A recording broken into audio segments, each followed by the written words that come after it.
Alors, un petit point sur les engagés aux 24 heures du Mans 2021. Donc, comme je vous disais, Toyota fait figure de favori, hein, ils engagent encore 2 voitures dans la catégorie donc Hypercar qui remplace l'MP1.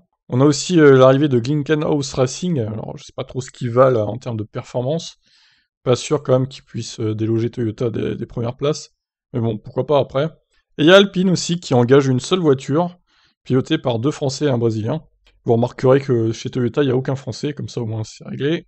Et chez Glickenhaus, il y a 2 Français dans la 708, et dans la 709, il y a Romain Dumas, donc un Français. Donc pas sûr qu'un Français puisse remporter les 24 heures du Mans cette année. Bon, à LMP2, il y a toujours une flopée de voitures. Je vois d'ailleurs qu'il y a chez Richard Mille Racing, il y a deux femmes qui pilotent. Et en fait, 3 femmes, en fait, chez la numéro 1. Vu que elle, c'est une femme aussi, hein, j'ai quand même vérifié parce que vu le prénom, j'avais un doute.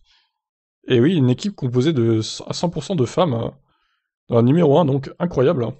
À voir donc à quelle place c'est termineront, ça va être intéressant de voir. Donc en LMP2, je vous avoue que je ne sais pas qui peut gagner, hein, là, aucune idée. Si quelqu'un sait, dites-moi dans les commentaires. Alors en gras, c'est ceux qui sont engagés dans le championnat WEC, et ceux qui sont pas en gras, donc c'est ceux qui viennent juste pour les 24 heures du Mans, tout simplement. Donc voilà, LMP2, Panis Racing. Ouais, il y a même Racing Team India, quoi. Force India en endurance, en gros.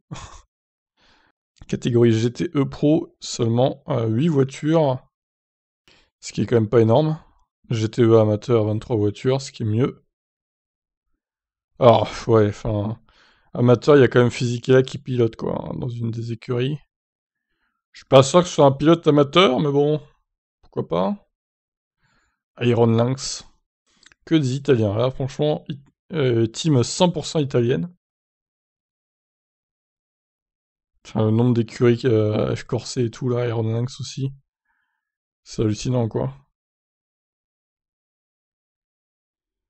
Voiture innovante, association SRT 41. Qu'est-ce que c'est que ce truc-là?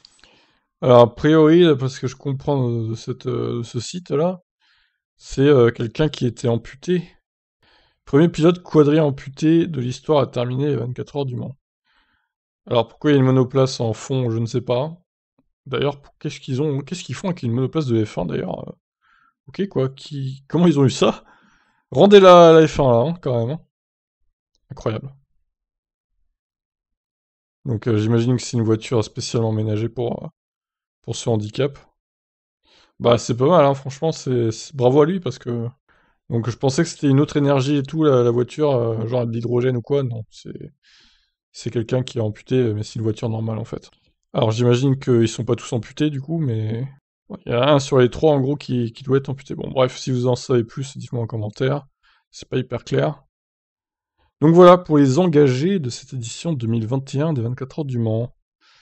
Donc écoutez, on verra qui gagne hein, en hypercar. A priori, ce sera une des Toyota, je pense. À moins qu'ils se fassent accidenter, ce qui peut arriver, ou qu'ils aient une panne, hein, ça peut arriver aussi. Ça serait beau qu'Alpine gagne, mais bon, j'y crois pas trop. Allez, je vous laisse, bye.